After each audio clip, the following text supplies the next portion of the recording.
Welcome to Let's Talk Football with me, Chris. And me, Richard. The podcast bringing you the latest in football news. Every week we discuss all the big talking points from the world of football and preview all the action in the week to come. In this week's podcast, it's 700 not out for Ronaldo as he finally passes the milestone in United's win at Everton. Arsenal maintain their place at the top of the league following the 3-2 win over Liverpool. Newcastle hit 5 past the Bees of Brentford in a great performance at St James's Park. And Haaland continues to score as City beat Southampton by 4-0. Plenty to get on with this week, so let's talk football. Hello, everybody. Hi, Hello, everyone. And welcome back. We're happier this week. Yeah. Much happier. Yeah, stuff to talk about this week. There was no football for us last time round, so no, definitely not. happy to have some football to talk about this week. Oh, and we will start with the one and only, the legend, the GOAT. Messi? We're talking about Messi this week. Okay. The GOAT, the one and only Tom Brady. Cristiano Ronaldo, Suey. Right. Suey, 700, not out. He got his 700th goal, finally. I mean, he should have had it in the week, but yeah. He should have had it in the week, but he got it. And you know what? I'll put a little tweet out because I saw all the things like Bleacher Report and ESPN and all these places that finally could use the graphics they'd made probably 6 to 7 months ago now. Yeah. Thinking, oh, he'll get his 700ths in no time now. Yeah. And they've finally been able to use them. That's a good achievement for him. Good, yeah, it's just a good achievement. It's a good achievement for him. He's got more goals than people have appearances in their careers. Yeah. There's a lot, if you had 700 games as a professional footballer in the top leagues, you'd be happy. I mean, I'd be in very the top happy. 3 leagues of any nation, you'd be quite happy to do that. Yeah. As a professional. No, but he's got 700 goals. I mean, if he played for my team, I'd be delighted, but he plays for yours, so I'm not really that. He's phenomenal. He is the GOAT. There is no one better than Ronaldo. Not a thing. Not a thing. Right. So, being as we're there, we'll start at Goodison. Didn't start well. It didn't start well for us. Alex Iwobi with a beautiful goal. Well, here's the thing. I missed the goal because I missed the first 5 minutes. And as I was turning over, I went, I wonder if we're 1-0 down yet. I turn it on, they're celebrating the goal. Literally as I turn you turned it on again. I was like, oh, God, here we go then. This is going to be a one. So I watched it, but actually, we played very good football, I felt. At times, overall. Yeah. You could see that Erik Ten Hag is starting to get his message across. Yeah. I think there's some good interplay. They're working harder. They're running at teams, and I think we're showing that there's something in there now. Yeah. I think obviously Casemiro has the mistake, but then, I mean, for Ronaldo's goal, he had the mistake and the clean-up and the pass all in the matter of about 5 seconds. It's a wonder what 60 million gets you, isn't it? Yeah. He loses the ball, chases it, tackles the man, gets the ball back, and then puts a beautiful ball through for Ronaldo. Gets an assist, all in the space of about 10 seconds up. Yeah. And then, obviously, the first goal, it was good to see Martial get involved in the gameplay, and then all of a sudden, he had to come off. Yeah. But he still contributes. Basically, he plays games, he contributes to and goals. Then just goes off, yeah. You can't keep him fit. It's a shame, really, because he's shown real good signs that this system, these players around him, will be really good for him. Yeah. But if he can't stay fit, it is a bit of a problem at the minute. It's a very big problem. Yeah, it is a different thing to what he was out with before. I think this was a back. It's something to do with his back. This. Yeah. So hopefully they can get that one sorted. But then I fairly suppose quickly. you can bring Jadon Sancho in. You can move Marcus Rashford down the centre. Or bring Ronaldo on, which is what we did. Yeah. The trouble with Ronaldo is with that high press game. I don't think. But he doesn't need to. You see, No. and I think he showed that in this game. Actually, I think he doesn't necessarily. I mean, he did do some pressing. Yeah. He did push on, especially when Everton were in their own third. But could he do it for 90 minutes? He was high on it. No, probably not. But you don't need him to do it for 90 minutes. You need him to do it at the right times. Yeah, I suppose so. Pick your time to do it. actually, you know, a lot of the games we're going to control and get in. Yeah. And I think get him in the right areas like he did. I mean, he was fortunate that it was Connor Cody he was in a race with. Yeah. But he's still quicker than him. Yeah. Yeah, but, he took it well from the angle. Yeah. Yeah, on with the left foot. So no, some good signs. I mean, Anthony again with a great finish again. Yeah, took his goal well. Yeah. Yeah, the way he took the touch, opened his body up, and just slid it past Pickford. He might be a little bit disappointed personally that he didn't get more of a hand on it. A couple of interesting team selections as well. Obviously, Lindelof playing instead of Varane. Well, Varane's just got. Well, Varane had a knock. Oh, did he? Oh, okay. Yeah, so Varane was just kind of. It was keeping him safe because he missed the midweek game, so Lindelof played that as well. Right, I'm with you. In Cyprus, and so I think it was. We don't need to take the risk, and so they just brought him on at the end to shore it up. Yeah. So it wasn't necessarily that. It wasn't for anything other than that, and obviously Maguire's got a knock as well. I think he got that while they were away with England. Yeah. So that's why Lindelof played. And I thought he played in that well, position. Yeah, no, I think again together look quite well. Yeah, this will suit Lindelof the way that he wants us to play because he's good on the ball. He will work hard. He'll get in and amongst them. He's not afraid. He's not shy of a tackle. No, he's Lindelof. No. I think the complementary skills of Varane and Martinez work slightly better though. Yeah. Personally, I think those two work better as a two. But I think definitely, Lindelof is definitely there. He's the next cab off the rank, as they say. Yeah. I think so. Yeah. He'll definitely have more games. I thought Luke Shaw played well. He did. Too. Yeah. He's been under pressure to get back in the team to the start Malasia's had. But I thought, he started. Well, basically, I think the mistake in midweek by Malasia gave Luke Shaw a foot in the door. Yes. A way back into the team, and he took that. To be fair, he played well in that game as well. You need to do that when you're out of the team. And I think that's what Luke Shaw's needed. He's needed that competition. It was the same when Alex Telles came in to start with as well. Yeah. It was a real threat to him, and suddenly he put the work and the effort in, and he was there. But he's just keeping that consistency for him. Yeah, definitely. Making sure he stays fit, making sure he stays consistent, because he probably looks in the best shape I've seen him in years. Yeah. So let's hope that continues for him as well. But no, it was a good performance for us. United, yeah, Everton can't be too disappointed, I don't think. I thought we deserved the win. Yeah, again, Everton just lack that punch at times. Yeah, I think, Calvert-Lewin came back, didn't he? Played a bit of that game. And that's so they'll be hoping. Yeah.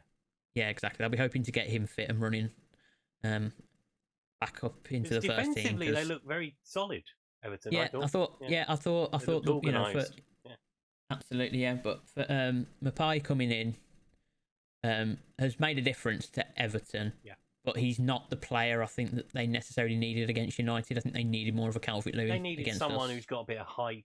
I mean, he's got a good spring on him. But he's got a leap. Yeah. Yeah. But Calvert-Lewin's got the physicality really to go with it. And I think he'll run in behind a bit more probably than Mapai, because I think Mapai tends to like the ball at his feet a bit more. In the Football Manager ratings, he's like a 2.5 star, whereas Calvert-Lewin's more of a 3.5 star. Yeah. Okay, we'll go with that. That's a reference point you need. We'll go with it. Yeah. But decent win for United. But we must obviously move on to, I think, what was the biggest game of the weekend. Yeah. At the Emirates. Very Arsenal tasty proving affair. that it was quite tasty. But not without its controversy. No, which we'll get on to. Yeah. We'll get on to. 3-2 win for Arsenal. They'll be delighted. Liverpool don't seem on it, and I'm convinced that they're not pressing like they used to. Yes, and I tend to agree with you that, because they were talking about it after the game, weren't they? That they just leave themselves exposed the way that they do it, because that press has to come, and then if it doesn't happen, you get exposed because you've got your fullbacks are always forward, and I think we saw that again, particularly for two of Arsenal's goal. And we saw the reason, even the penalty. Yeah, we saw the reason why Trent Alexander-Arnold will not go to the World Cup, probably. Yeah, that second goal is horrendous defending. Yeah, I don't know why he's ran across halfway. Just stay where you are. Henderson's stay where got you it are. covered. You don't need to help him. No, he just needed to stay exactly where he was. He leaves it 3-on-1 in the centre, and then it's a shocker. Terrible defending. But It is I a do shocker. agree. Obviously, they're not pressing as high as they are. Obviously, Yeah. Liverpool of old do not concede a goal that cheap in the first minute of the game. Well, no, they just it's just not there for them, is it? No. They're just getting they're too easy to play through at the Yeah. minute. Too easy to play through. The solidity's gone. Yeah. That they had, and it's a worry for Liverpool fans in terms of their Well, they're top well, four. top four. Yeah, top four. I was going to say the Credentials championship at this point. Yeah. The league's gone. Yeah. But it is a worry. But Liverpool fans in particular wanted a penalty against Gabriel. Yeah, and I'm inclined to agree. I'm inclined to disagree. Okay. I think, United had this thing with Rashford as well, don't forget, where he had his disallowed. But I think it's just so close to him. It is, And but his arm is out. And he's flicked. Yeah. Yeah, but he's stretching forward. Where do you want him to put his hand? Where's he supposed? If you stretch him forward, your arm goes forward with you. It's not unnatural for me for Gabriel's arm to be there, and he doesn't know necessarily that he's going to flick the ball up to where his hand is. No. You know what I mean? And so he's that close. It's not like he can get his hand out of the way that quick, because he did. He whipped his hand, but you could see whipping his hand behind his back. Yeah. Like he was doing that movement was happening before the ball touched him. It's one of them ones that on another day another referee gives it, and that's where. Yeah, but I still don't think. Yeah. But I don't think either way. I think the guy who gives it's wrong. I don't think the man who doesn't give it is wrong in that. We've had a few this weekend where the arm has been involved in the action. Yeah, I think the two wasn't there was the goal for West Ham, where that one was given, and then there's Rashford's that wasn't given. Yeah. But again, I think that's more that, given the letters of the law, the West Ham decision was probably wrong, not the Rashford Harry one. Kane was booked for a handball this weekend as well. Yeah, but that was a blatant lots of handballs. Yeah. These things always seem to come around all together, don't they? Yeah. And then we have a chat about them for a couple of weeks, and then it all goes away again. Disappears again. But no, Arsenal will be very, very happy. That is a bogey fixture for them. Yeah, big win for Arsenal. Very big win. Especially to show their title credentials, that one. Yeah. Yeah, that's the toughest test they've probably faced so far, Liverpool. Other than United when we beat them. Putting that out there. Shall we talk about Jordan Henderson and Gabriel? Yeah, briefly. I don't want to say too much because it's still being obviously, if anything untoward has happened, and we don't want to see that on a football pitch. Obviously, there's a lot of accusations of racism going around at the minute, but we don't know. No. Nothing's come out. Nobody said anything. It's all speculation at this point. And so, I would be very surprised, let's put it that way, if Jordan Henderson, of all people, was found to have said something racial. Yeah, but then if I'm honest, if you go on Gabriel's reaction, he's but you don't know. He could have said anything. He could have said anything. Yeah. You know what I mean? Zidane headbutted a man for calling. For the guy saying something about his mother. Do you remember? What a headbutt that was. And what a headbutt it was. A fine moment to finish a football career. Yeah. But it's like innocent and still proven guilty, obviously. With Henderson. And so, I'm sure something was said that was not right. Yeah. In one way or another, but I'd be shocked with Henderson if it was a racial comment. You think about how he campaigns as part of the England squad, how he was after the Euros when obviously it happened to Rashford, Saka, and Sancho. Yeah. Yes. That's why I'd be very surprised. He's the captain. Yes. He'll have led so many campaigns. He'll have had the rainbow armbands on. He'd have been front and centre for Liverpool in terms of, the stamp kicking out racism campaign, and the bending of the knee and the taking of the knee. Yeah, taking of the knee and all that stuff. That's why I would be very surprised if it was. Yeah. Or whether Gabriel's misheard something. Yeah. With his strong accent. Yeah, true. Because Henderson has a very strong accent. But there was a lot of reactions going on in that box. Yeah. Maybe people just not believing it. But, it's all speculation. And I don't think we should be dragged into... No, there's a lot of accusations been flying around. So I think we wait and see on this. It was a flashpoint in a game that was probably the best game of the season so far. Oh, yeah. It was full of drama, full of end-to-end stuff, full of good football, particularly from Arsenal. Liverpool showed some fight. Yeah. Showed some fight to be able to pull it back twice. But their frailties at the minute. I mean, are they just ran out of outshining bodies anything in else. the end. Liverpool, they Yeah, lost they brought Diaz. They brought Salah off, didn't they? Yeah, took Diaz Salah off, came off. took Jota off. Yeah. Yeah, and it's just like, well, you've got who's going to score now? Yeah, exactly. Who's scoring now for you? I mean, it really was. I don't know whether Salah took a knock. I haven't really found that out yet. No, I haven't seen anything. No. To bring Salah off and bring Fabinho on tends to tell me that there was probably a problem for Salah. Yeah. Jota was an interesting one to take off Jota. Yeah.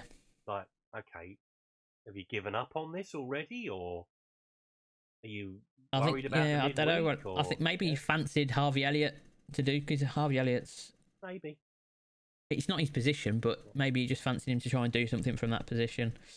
Yeah, I was a bit surprised, I'll be honest. Yeah. That Salah's the big one. Mm-hmm. Salah for Fabinho is a strange move, unless Salah was injured, which I don't know. But good game at the Emirates. Arsenal top of the league. Liverpool struggling down in mid-table. Yeah. They'll be very disappointed with how their season started. Nunez getting on probably he was their only shining light, I think, from a performance point of view in that second half in particular. Yeah, second half definitely. He seemed to be the only one with a bit of fight about him. Yeah, definitely. Bit of energy in his play. Got his goal obviously. But yeah, big struggles for Liverpool in the middle of the table. Right then, so next up, let's go up to St James's Park, I reckon. Yeah, what a performance! What a great show from Newcastle. The entertainers, are we giving them that back again? I mean, they're getting there. They're getting there. Bruno Guimaraes is a player. Oh, and we said this last year. I mean, that goal he scored, sort of 25, 30 yards out, just unleashed it. Yeah, just an absolute rocket, as they say. Goalkeeper's got no chance. But he was involved, it's not just his goals, he was involved in everything good. Everything good about Newcastle. Yeah. Everything that they did, Newcastle, he was involved in it one way or another. It was really good.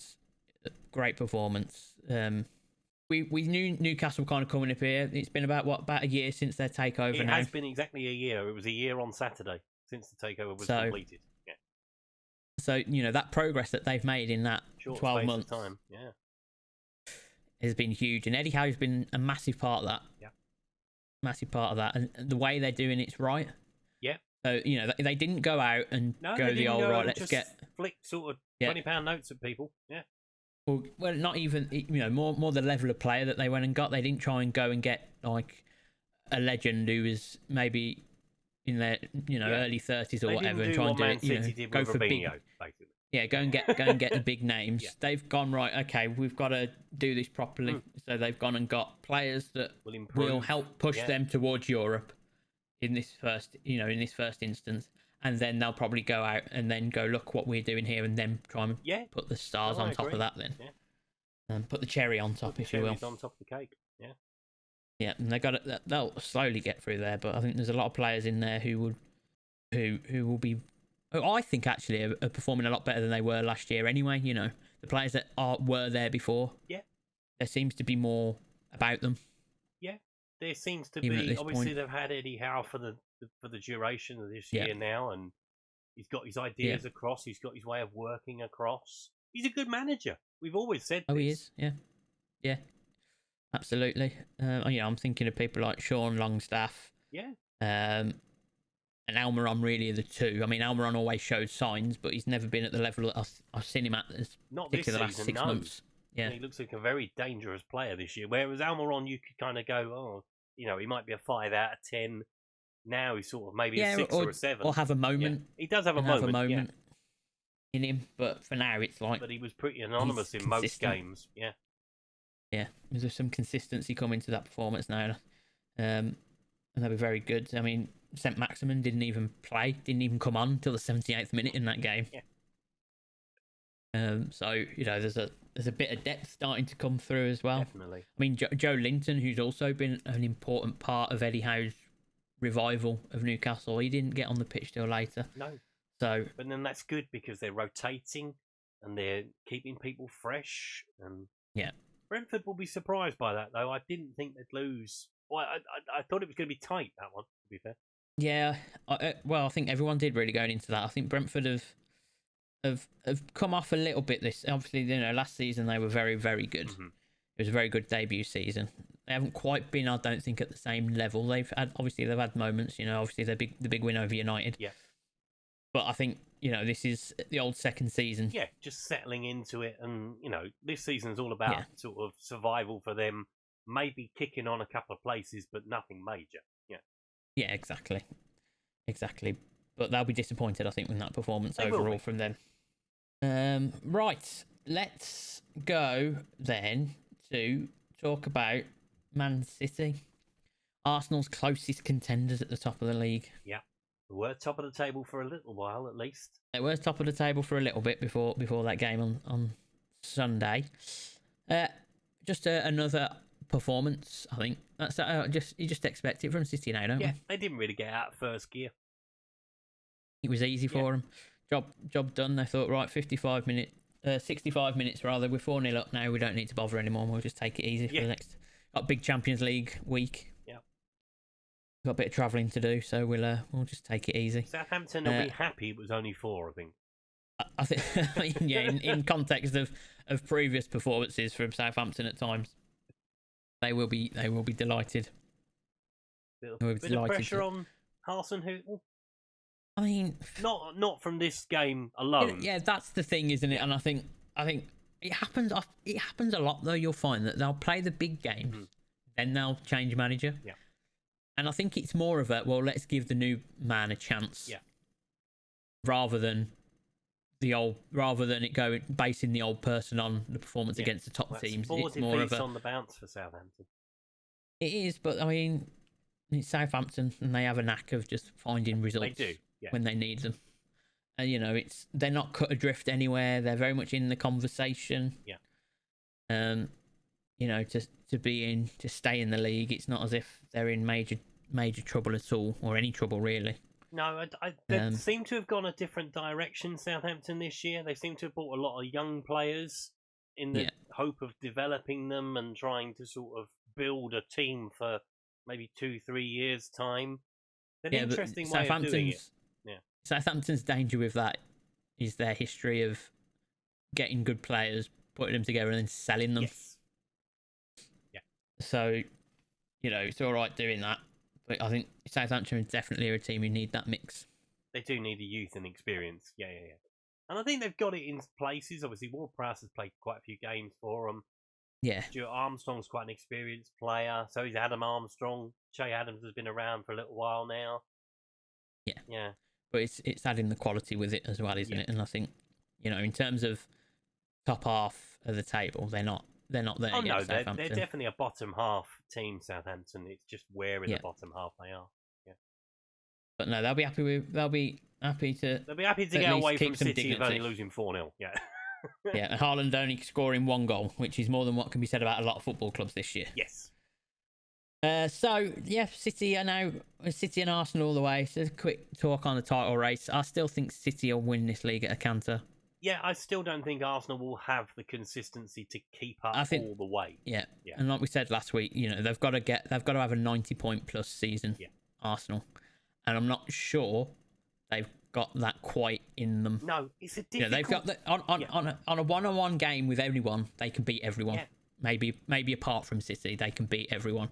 But it's putting it together in a consistent run of results, which means that they're only going to drop points in around 4 or 5 games this season. It's a maybe difficult 6 games one max. because, as we said last week, obviously with the season being essentially broken in half, the teams at the top who are doing really well won't want the World Cup to come.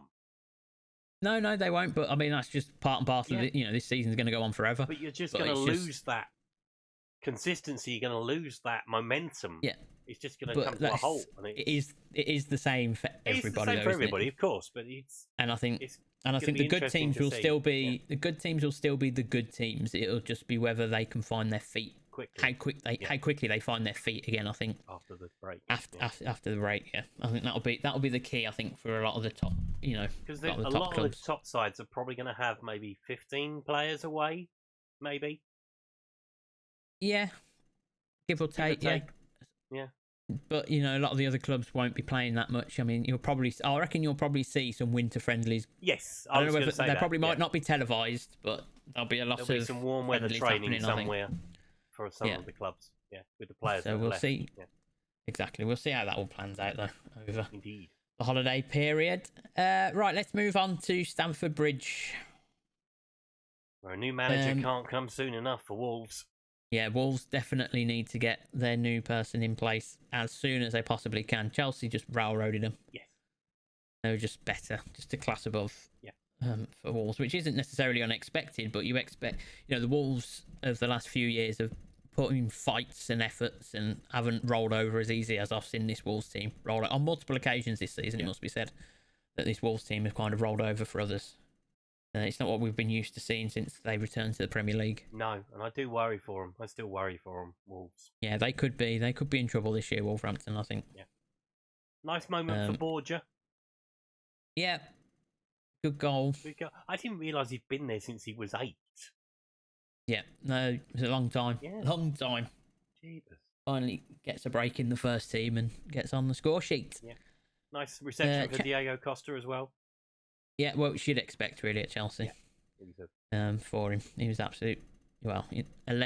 cult hero. Cult hero, rather than a legend. That's for a good him. phrasing. I like that. Yeah. For Chelsea, rather than you'd say an absolute legend for him. Yeah. But yeah, well, Chelsea fans, you tell me. You identify him, not me. It's true though, isn't it? Yeah. They can tell me what he is to them. Yeah. Wolves are now in the bottom 3 as things stand. Yeah. Chelsea keep their place in the top 4. There are a clutch of sides around them, up behind them, looking to overtake. Oh yeah, I mean United are doing okay, and I think if Chelsea and United have got their game in hand, obviously, to play, which brings them well within, particularly Spurs range. Mm-hmm. So it's going to be interesting, this top 4 situation this year, I think. Yeah.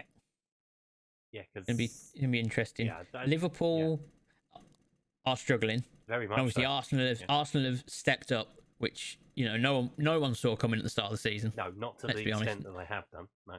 Yeah, no one thought Liverpool were going to be struggling for top 4 and Arsenal would be in the title race at the start of this. Nope. Everyone had City, Liverpool as your top 2, and then the scrap for the third and fourth places between Spurs, Chelsea, United, and Arsenal. That was it. Yeah. I mean, that surprise has been the one big thing this year. So it's going to be an interesting fight, I think, as the season progresses, because all of those teams below at the minute look like they can lose points. Yes. In any game. Yeah. So we'll see how that develops. It's going to be intriguing, especially when they start playing each other. Yes.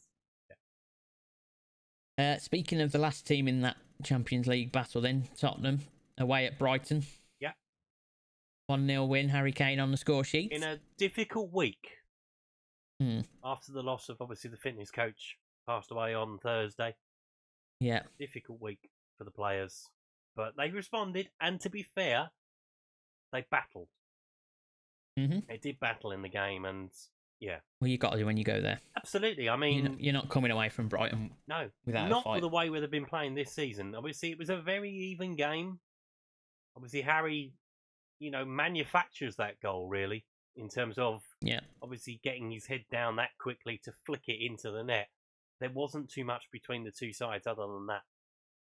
Yeah, that's it, really. And I think, it's a good start for Roberto De Zerbi. De Zerbi. There we go. We'll take that. But he's never beaten Antonio Conte. Well, he's going to have to wait a bit longer. But no, I'm very, very happy. There was a nice little tribute at the end with Hugo Lloris holding up the fitness coach's name in front of the away fans. Yeah. That was a nice touch. You could see how much of an influence he's had on the players with all the posts on social media during the week. So, yeah, well, that's it. And they're part of the team. The back, the backroom staff. When you say backroom, they're not really. Yeah, exactly. They're not really backroom, are they? They're in front. They're there. They're part of this. They're part of the team. Yeah. So big loss. Yeah, big sadness for the team. But a nice way to sort of, mark the respect. Yeah, definitely. For the individual.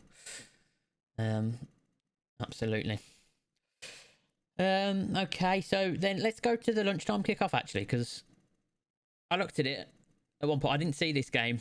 I just only watched the highlights. Obviously, when I'm checking the scores live, and I'm going, "Oh, Leicester have taken the lead after 10 minutes," and then just to lose it the way that they did within 3 minutes, in 3 minutes of madness in that second half. We did warn them last week not to get carried away. Yeah, it is true. They beat that Nottingham Forest team, and they got me in. The thing is, though, your tails would have been okay. You know, as a Leicester fan, you're thinking, right, we're 10 minutes, we're 1-0 up now, we're headed on to this, and then you're scrapping, you're fighting, you're holding on, and then those 2 goals they've conceded. Yeah, not great. Not great at all. Not great. Gary O'Neill for the Bournemouth manager's job. Yeah, be interesting. Well, at the moment, he can't do anything wrong. I mean, they're 8th. Unbeaten in 5. Definitely marked that out, and obviously making Scott Parker look a little bit silly. Yeah, definitely. I can't do it with these players. Give me more, and then he's gone. Well, look what you can do with them. Yeah. Actually. Yeah, don't get me wrong. They're not setting the world on fire in front of goal, but they're picking up. They're points. Getting results. Yeah, and that's all that they need, to be honest, this season for Bournemouth. Yeah. It is about for them, given that they, if they they need to either. Thing is, it was a no-lose situation, particularly financially for them, which is why they've taken this approach. Yeah. It's if we stay in the league, right, brilliant. Yeah. We'll then be able to maybe invest a bit more in the players. If we don't, it's not going to affect our business model. No. Because, we haven't outstretched ourselves in the transfer market or with wages or whatever. Yeah, and if they finish 17th, they'll be very happy. Oh, absolutely. But at the minute, they've got 12 points on the board. They'll be very happy with that. After 9 games, quarter away through the season now. Near enough, yeah. Getting close. So, yeah, they'll be quite happy. Leicester, I didn't really see the game. Yeah. Well, I didn't either, but I just think they've obviously had that 3 minute, their confidence being up, coming off the back of the wing, getting the early goal. You've got to think that at that point their confidence would have been high. Yeah. And then they've just conceded those silly goals, and that's it for them, really. Yeah. And, it is the Premier League. I mean, it's like any league, to be fair. If you make poor judgment and you do bad things, you will get punished for it, no matter who you're playing. And all that momentum that they kind of built in that Nottingham Forest game is gone again. Yeah, and they're back to square one again. Yeah, it's gone. And they're going to have to fight again to find something. But we'll have to see how that all develops. But no, big win for Bournemouth. They'll be happy with their start to the season. Leicester, on the other hand, will not be understanding how it's turned in the way that it has. Yes, indeed. Right then, back to Sunday's action then. Let's go to the London Stadium. Let's say West Ham Fulham. That's a nice little juicy derby to get involved with. East versus West London. Good start for Fulham. Pereira gets in. Yeah, lovely finish. Gets the early goal. Yeah, he's got that. He's got that though. Yeah. Pereira. You've seen that for United a couple of times over the sporadic appearances that he has made for them. And then they hit the bar. I think not long after that. Not long after that. So yeah, if that goes in again, that changes the game completely. But then to obviously concede the penalty. It's a silly penalty to give away. Yeah, not ideal. Yeah. Not ideal. Bowen slots it away comfortably. Yeah.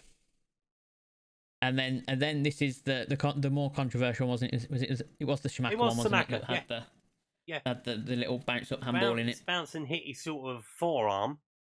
Yeah. Put it in the net, and he just stood there. Yeah, because he looked embarrassed, didn't he? Yeah. He looked like, oh, this has hit my hand. Yeah. This has hit my hand. Stood there, and they were like, yeah, okay. And then they gave it. Yeah. But it's odd, and this is why I'm saying that this one, Rashford. The Rashford decision was right. This was the wrong decision. Yeah. Because this was wrong. Because obviously the way it's bounced up, that's controlled the ball.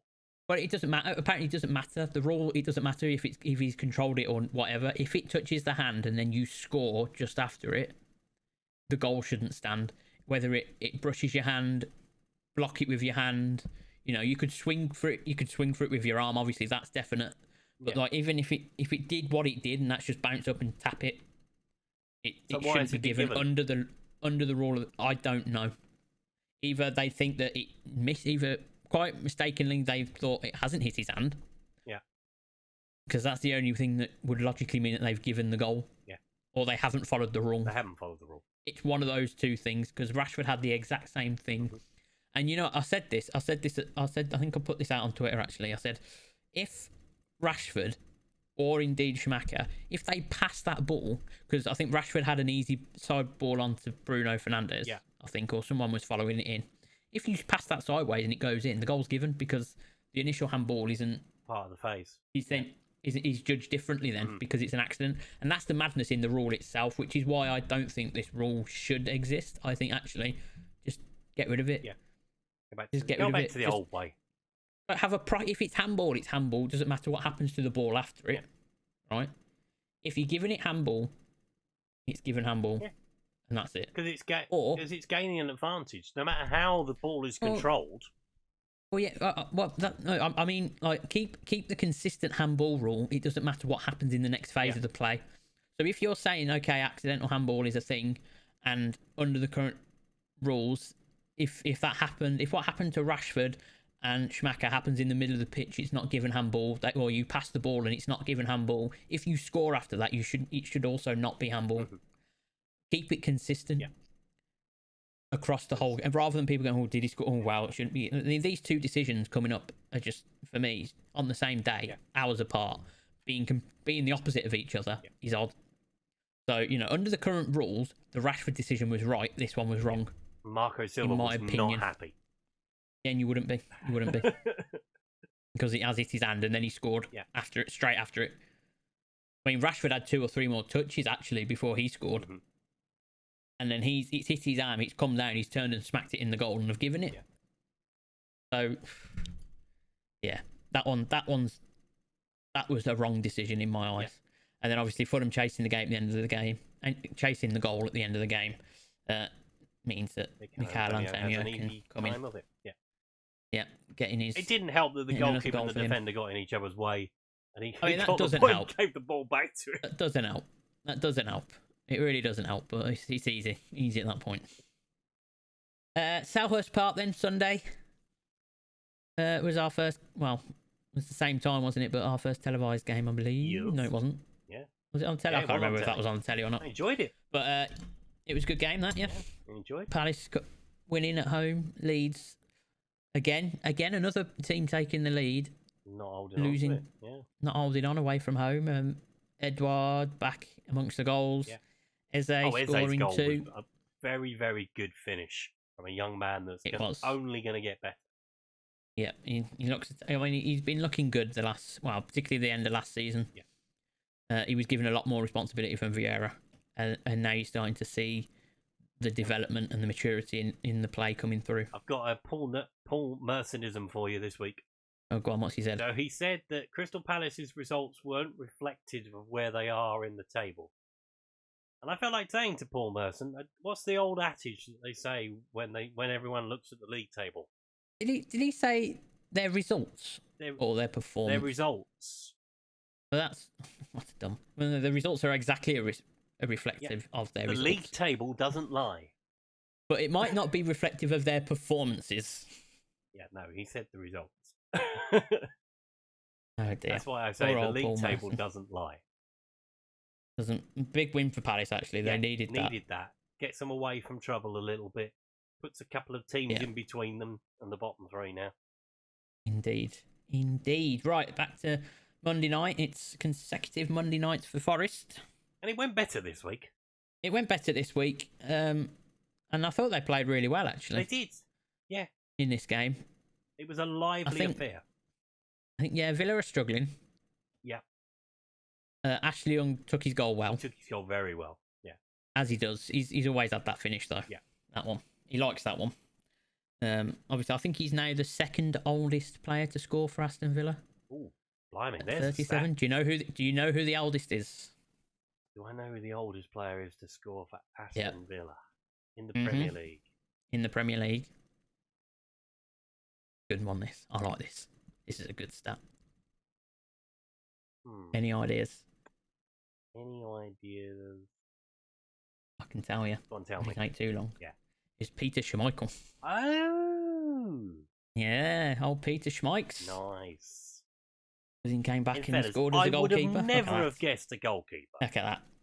Wonderful stuff from Peter Schmeichel. What a legend. Right. Puts me on the spot and then gives me a goalkeeper. But that's the good thing about the stat. It's a great stat. Right. So that finished 1-1. Interesting game. Interesting. I mean, Villa Forest have given Steve Cooper a 3-year contract. Yeah, but that if anything, that kind of says whatever happens this season, we're okay with it, doesn't it? That's kind of like, all right, we've invested, we've gone for it, but it's okay. See, we were talking about Rafa Benitez last week and how he might go in there, and as soon as we said that, they went, "No, we're going to give him a new contract instead." No, we don't. No, definitely not Rafa. Anyone but Rafa. You can go have a contract, right?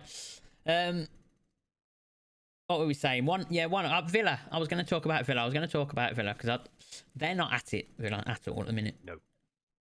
I'd expect more from them.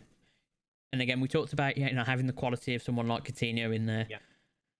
Wendy, the odd decision to take Leon Bailey off last week. Yeah.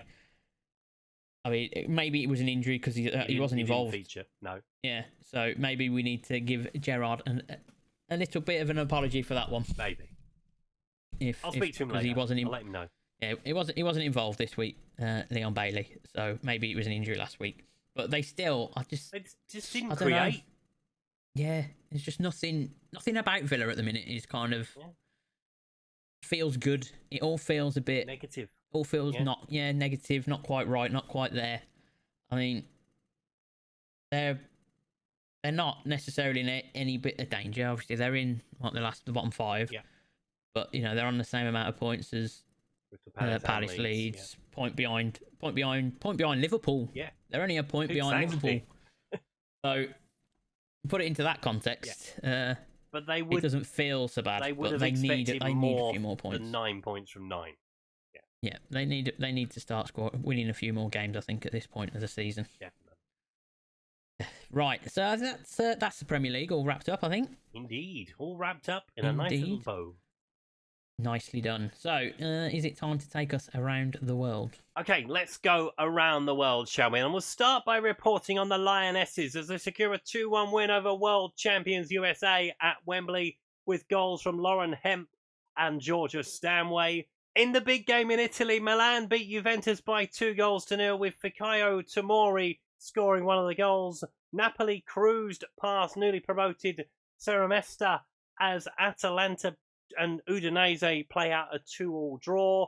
Dortmund left it late to thwart Bayern as Anthony Modesta scored an equaliser in the 5th minute of added time as the De Cluster ended 2-2. Union Berlin moved clear at the top of the table after a 1-0 win over Stuttgart. In La Liga, it was 1-0 wins for both Real Madrid and Barcelona this week. Sevilla sacked Wolves-bound Julian Lepergi and replaced him with George Sampaoli. The new man didn't stop the slide as they drew 1-1 with Bilbao, and they are now in the relegation zone. In League 1, it's all changed at Lyon as well. Laurent Blanc replaces Peter Bosch. Lyon jump into second place after a 2-1 win over Brest, as PSG are held away at Reims with Kylian Mbappe apparently wanting out yet again. Another bonkers game in the National League saw Wrexham beat Barnet 7-5. Just the one sacking in the EFL this weekend as Steve Bruce leaves West Brom as he becomes the 8th Championship manager to lose his job already this season. The A-League returned this weekend with the Melbourne Victory beating Sydney FC by 3-2.